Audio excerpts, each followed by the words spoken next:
Ladies and gentlemen, welcome to the channel. Today I'm going to show you how to change your Uber Eats bicycle to a car. So if you want to change this, there's two possibilities. The first way is going into your account and contacting support, right? To actually change from a bicycle to a car on a single account can only be done by a support team member. It can only be done by Uber, right? So what you want to do is go into the help tab, and if you have a business account, you'll be able to access their customer support, right?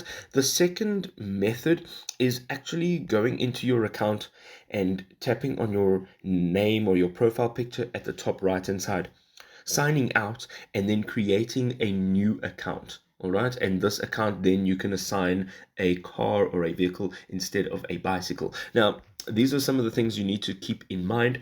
You cannot have one cell phone number associated with more than one Uber Eats account. So you need to have a separate cell phone number, and then also the email address as well. You need to obviously use a different email address so that it can be a different account. If this was helpful, please drop us a like. We'll see you next time, folks. Happy eating.